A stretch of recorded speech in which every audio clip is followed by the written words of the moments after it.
Os casos de leishmaniose em humanos em Sete Lagoas tiveram aumento considerável. A leishmaniose é o tema do Sete Lagoas em Debate de hoje, que está começando.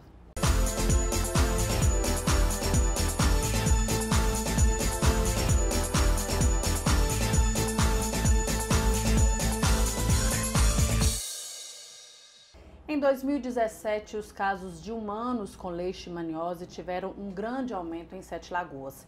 E em 2018, qual é a nossa realidade? Quem responde para a gente é a médica veterinária do CCZ, Vanessa Valadares Bahia, e também a médica veterinária Mirelle Coutinho Teixeira. Muito obrigada pela presença de vocês aqui no Sete Lagoas em Debate. A gente vai falar, tentar explicar o quadro hoje de leishmaniose em Sete Lagoas. Vanessa, vamos começar com você. O que é essa doença, né, que tem sido falada tanto ultimamente aqui na cidade? A leishmaniose visceral é uma doença, ela é transmitida pelo mosquito palha, conhecido pelo mosquito palha, e no ciclo dessa doença temos o cão como o reservatório da doença.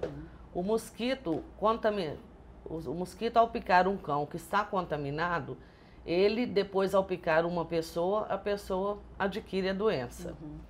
Em Sete Lagoas, no ano passado, nós tivemos 16 casos em humanos, mas tivemos também um aumento considerável da doença nos cães. E a que vocês do CCZ atribuem, né, esse aumento? Esse aumento não foi só em Sete Lagoas. Em Minas Gerais todo aconteceu a mesma forma. Se nós fizermos uma curva do crescimento tanto de casos humanos quanto em cães, as curvas são parecidíssimas no estado, Belo Horizonte ou em Sete Lagoas. E tem um motivo isso? Há um estudo? O que aconteceu, nós não temos nada comprovado o que aconteceu para ter esse aumento, mas nós tivemos um período com desabastecimento nos kits que o Ministério fornece para a gente fazer os exames nos cães. Quando nós diminuímos a quantidade de cães examinados, teve a tendência de aumentar tanto nos anos posteriores os casos humanos e de cães também. Os casos humanos são de leishmaniose visceral, que é o caso mais grave da doença, visceral. Né? E como que existem duas formas de leishmaniose. Existe a leishmaniose visceral, que tem o cão como reservatório, e também existe a leishmaniose tegumentar, que elas formam lesões na pele ou nas mucosas, e nessa leishmaniose o cão não está no ciclo. E como está hoje essa realidade? Em 2018, até o momento, nós tivemos 2 casos de leishmaniose. E os números de cães, nós já tivemos quase 5 mil cães examinados e também estão em torno de 20% desses cães, eles são positivos para leishmaniose. Pois é, Mirelle, qual é hoje sua realidade? Você que trabalha com isso, que lida, né, com isso diariamente, o que tem chegado para vocês? Olá, Raquel, tudo bem, Obrigada gente? pela sua presença, viu? Então, está ficando assustador, né? É a palavra que eu tenho para descrever. Eu acompanho esses animais há um tempo e é visível o que a Vanessa acabou de comentar, que os casos realmente vêm aumentando, tá? Então, a minha estatística é muito alta. Muitos proprietários me procurando, né? Alguns que já fizeram o teste com o pessoal da zoonose, me pede um reforço, né? Uma terceira opinião. E muitos clientes meus, pacientes meus, que eu vou fazer, às vezes animais sem sintomas, o proprietário solicita o exame e a gente acaba diagnosticando, né? Então, é perceptível o aumento da situação na cidade, dos casos da doença em cães na cidade. Pois durante quanto tempo essa doença pode ficar incubada, né? Você falou que tem cães sem sintomas. Até o mosquito picar e aparecer algum sintoma, qual que é o tempo? Isso é o grande desafio da leishmaniose em cães para os veterinários, tá? Alguns animais podem permanecer ao longo de toda a vida com o protozoário sem desenvolver nenhum tipo de sintoma.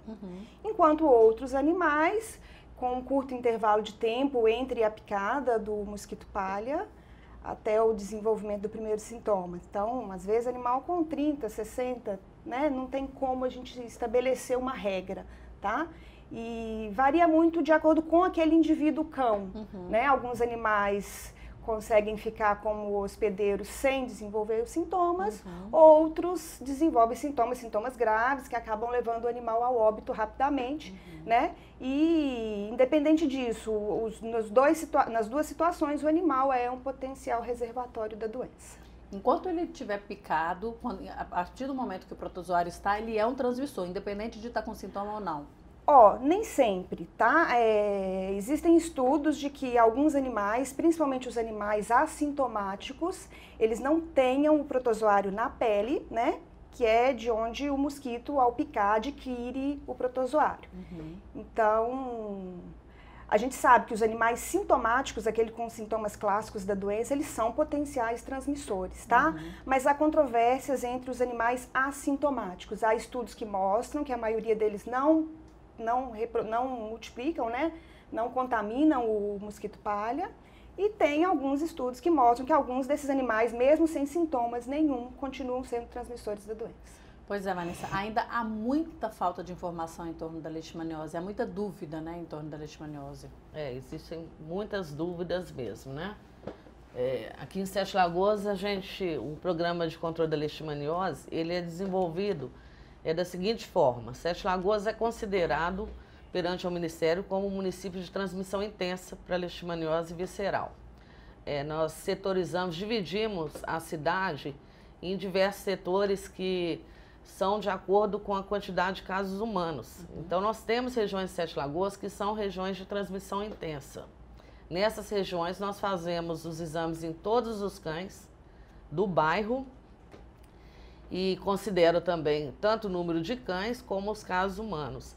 E trabalhamos também o manejo ambiental, que é o mais importante, ao meu ver, no controle da leishmaniose. Nós fizemos uma época um trabalho, falamos assim, o cão não é o vilão. O mais importante é o mosquito. E a maioria dos locais onde existe pessoas contaminadas, eles adquiriram a doença na sua própria residência. Então, as pessoas têm que adquirir o hábito de fazer o manejo ambiental, que não é só fazer exame de cachorro que nós vamos resolver o problema da doença. Quais seriam, né? O mosquito palha, ele é diferente do Aedes aegypti, que o Aedes ele vive em água, né? O Flebótomos, o mosquito palha, ele vive em matéria orgânica. Então, é mais difícil o manejo ambiental para isso. O que a gente orienta é poda de árvores para manter a casa mais ensolarada, folhas secas, juntar as folhas secas.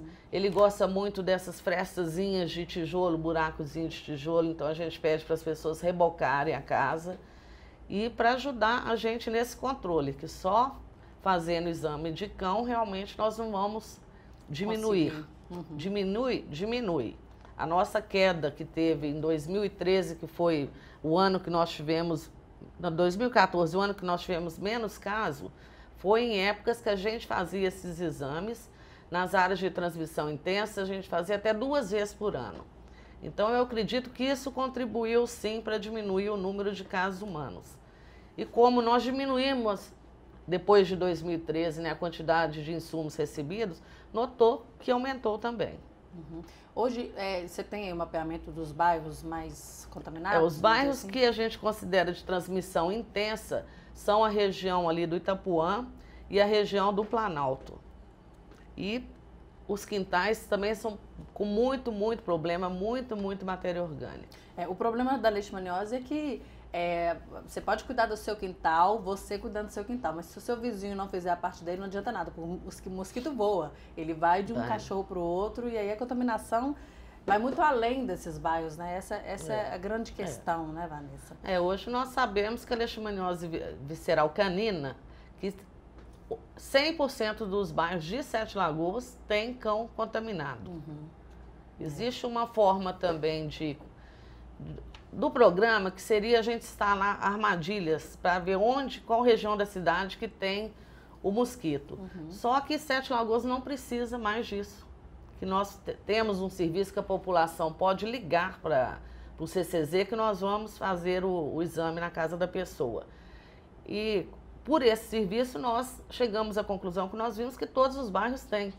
É a mesma conclusão minha também. Eu atendo a cidade inteira e tenho casos de animais positivos em toda a cidade. Não precisa fazer armadilha, né? Tá todo mundo correndo risco. Bom, a gente vai rapidamente para o intervalo. Vamos voltar então falando quais são os procedimentos em caso de cães positivos com leishmaniose. E o tema do Sete Lagoas em Debate de hoje é a leishmaniose em Sete Lagoas. Para falar sobre o assunto estão conosco as médicas veterinárias, a médica veterinária do CCZ, Vanessa Valadares Bahia, e a médica veterinária Mirelle Coutinho Teixeira. A gente está falando sobre qual que é a realidade, né? O que foi em 2017, como está em 2018 a questão da leishmaniose em cães e em humanos. Vanessa, melhorou em relação a 2017 os casos em 2018, então? Teve uma redução?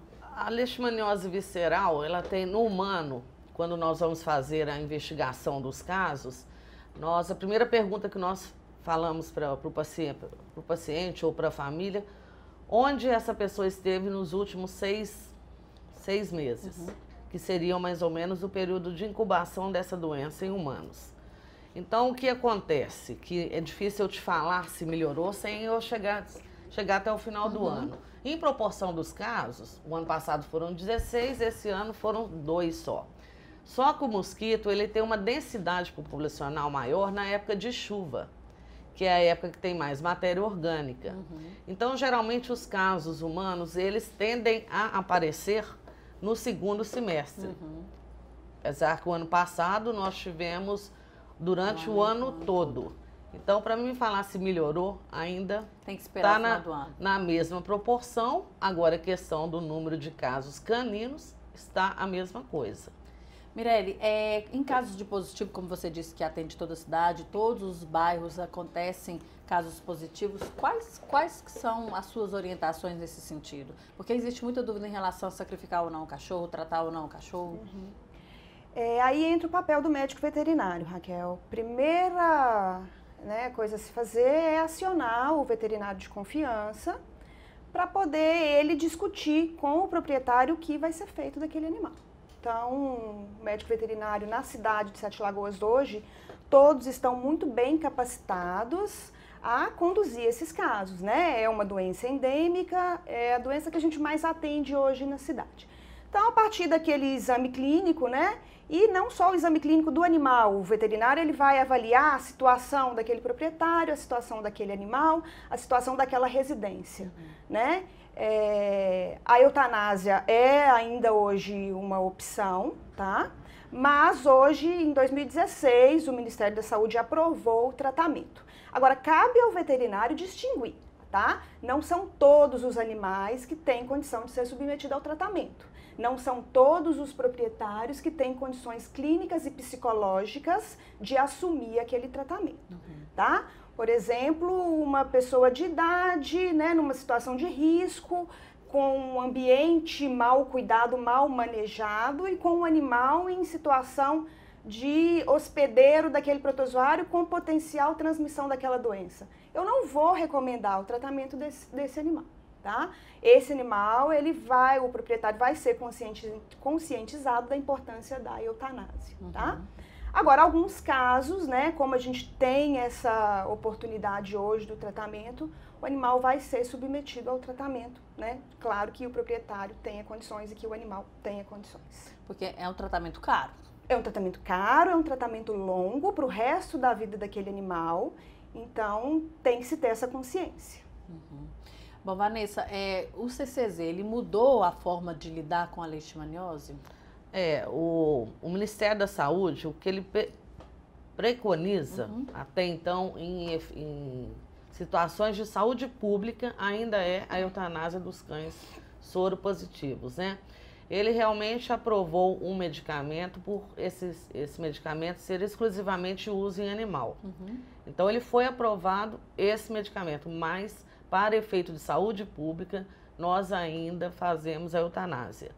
Ele soltou uma nota informativa falando que nesses casos de tratamento é uma opção individual e não uma opção de saúde pública. O que nós ficamos preocupados é o que a Mirelle falou, de pessoas que começam um tratamento, acham que vão ter condições e não. E esses cães positivos, nós já sabemos que eles ainda continuam transmitindo. Infelizmente, na época que o número de casos humanos diminuiu, foi uma época que a gente fazia exames em uma quantidade maior e que eu acredito que com a retirada desses cães que diminuiu o número de casos humanos. Você acha então que a eutanásia resolveu o problema? Infelizmente, infelizmente eu sou veterinária, ninguém gosta de ficar fazendo eutanásia em cães. Mas para efeito do controle da leishmaniose, eu acredito que contribui sim. Em relação ao tratamento, Mirelle, existe uma dúvida em relação ao cão continuar ou não transmitindo após o início do tratamento. Isso já tem um consenso nesse aspecto? Isso foi uma grande dúvida, né? Até mesmo antes de se aprovar esse medicamento para o tratamento, tá? Existem pesquisas hoje que mostram que o cão tratado, acompanhado constantemente, ele reduz bastante essa probabilidade dele transmitir a doença, tá? Ainda não há um consenso da classe dos veterinários que trabalham em cima da leishmaniose, mas já há tendências. A gente vai conseguir ver isso ao longo dos próximos anos, né? É onde a gente vai ter um tempo maior para concretizar essas pesquisas. Ou seja, 100% de certeza, Fran, ele deixa de ser um risco tanto para a família quanto para a região, né? Porque é uma doença que, na verdade, todo mundo corre o risco. Estamos aí na base dos 90% ainda de certeza. Ainda tem um pouquinho. Ainda tem a possibilidade. E a questão da vacina da leishmaniose, a eficácia dela? A vacina, ela tem uma eficácia muito boa. Eu tenho acompanhado ao longo dos últimos 8, 10 anos, né? E a minha estatística particular de animais que adoeceram, mesmo vacinados, ela é muito baixa, né? Então, aí eu tenho uma média aí eu pessoalmente tenho 2 casos de animais que ao longo desses 10 anos foram vacinados e mesmo assim adquiriram a doença, tá? Então, eu considero a eficácia da vacina pela minha observação. Agora, a gente lendo nos artigos, né, estudando mais sobre a eficácia da vacina, você vai ver essa estatística, tá? É uma opção a ser considerada no controle da zoonose. Pois é, Vanessa, existe essa discussão em termos de saúde pública, né? A vacinação contra a leishmaniose?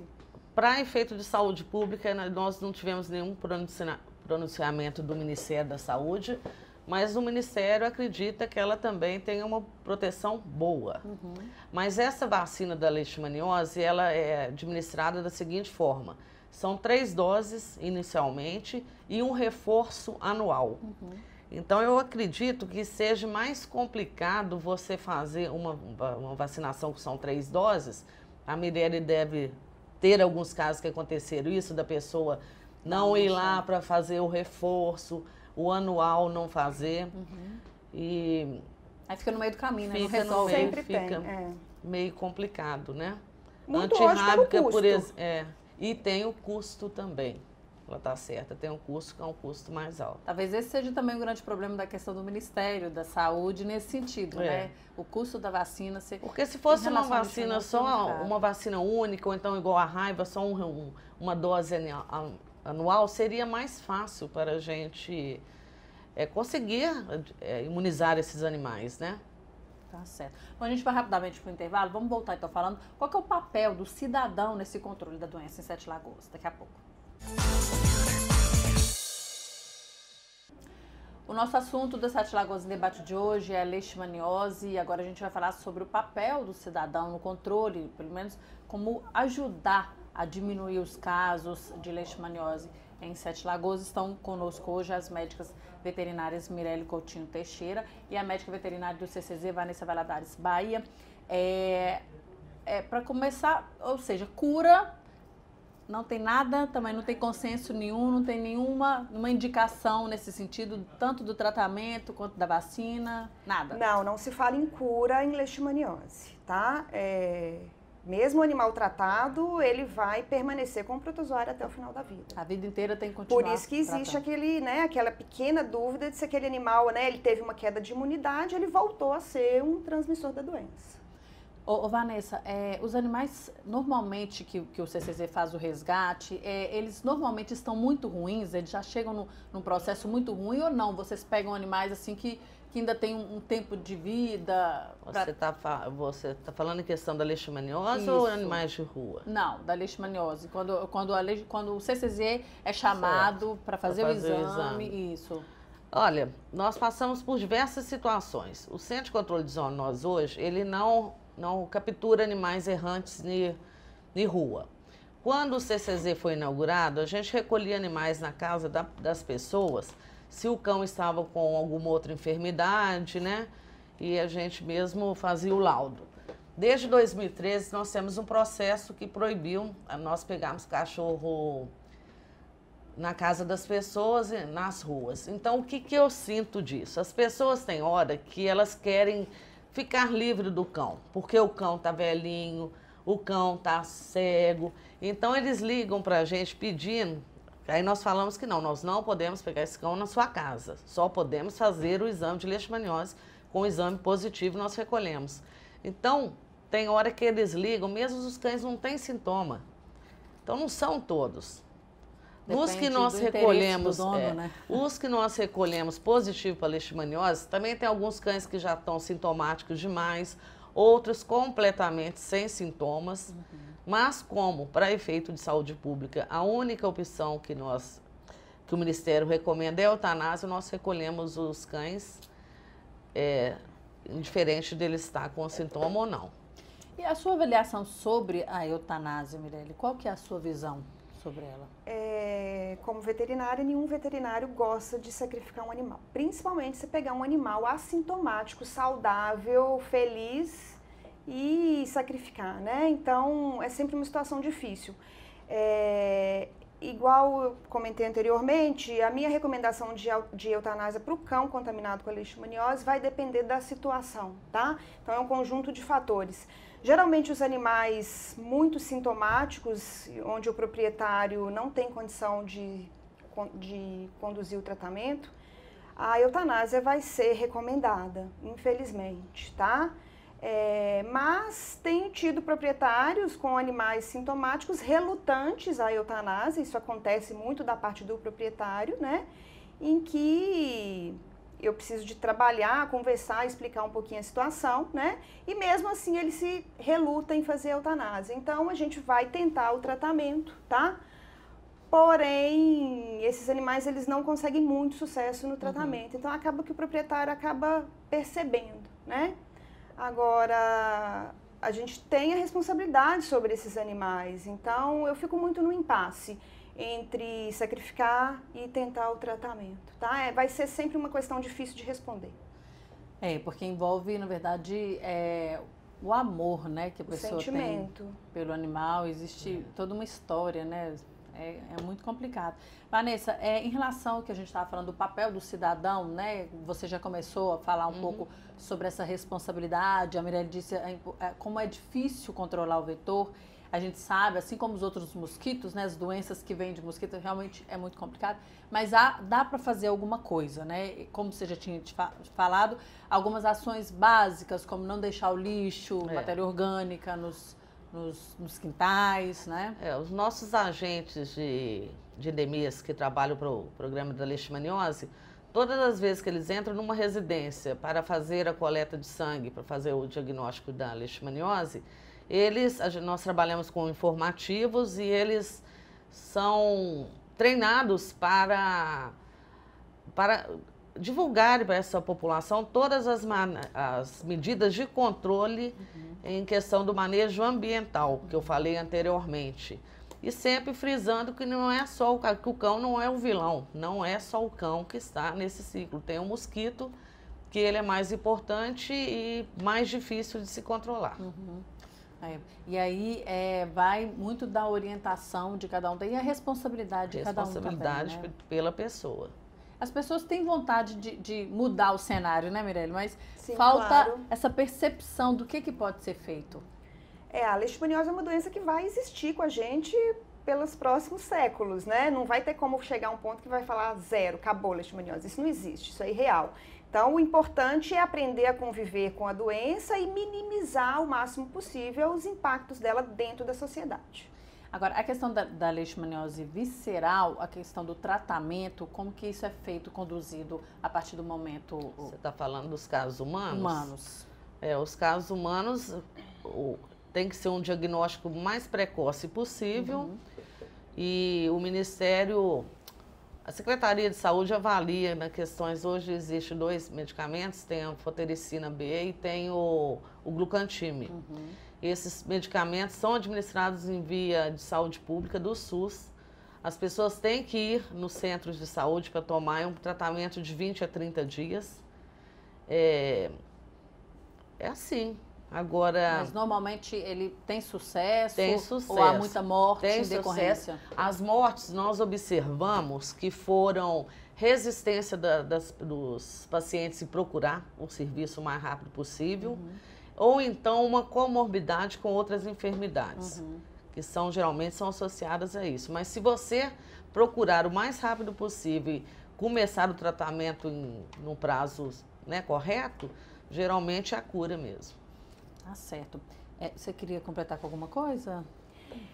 Eu queria pedir, né, a conscientização das pessoas que têm cães pela posse responsável desses animais, né? Não só procurando o centro de zoonose ou o veterinário responsável para fazer o exame, mas em questão também de evitar o abandono, né, de procurar se programar para ter um animal, fazer a castração, programar, né, fazer um planejamento para fazer as vacinações adequadas. Isso tudo é uma forma de controle da leishmaniose e de outras zoonoses, outros problemas causados pelos cães. E fortalecer também o cão para alguma doença que vier, ele Exatamente, está mais resistente. Está mais protegido. Tá Isso certo. mesmo. Quero agradecer muito a Vanessa e a Mirelle pela participação aqui no Sete Lagoas em Debate. Foi muito esclarecedor e voltem outras vezes, quem sabe, né, com melhores notícias sobre a leishmaniose na cidade. Muito obrigada. Muito obrigada. Obrigada, Mirelle. E o Sete Lagoas em Debate fica por aqui. Obrigada por sua companhia. Até o próximo programa.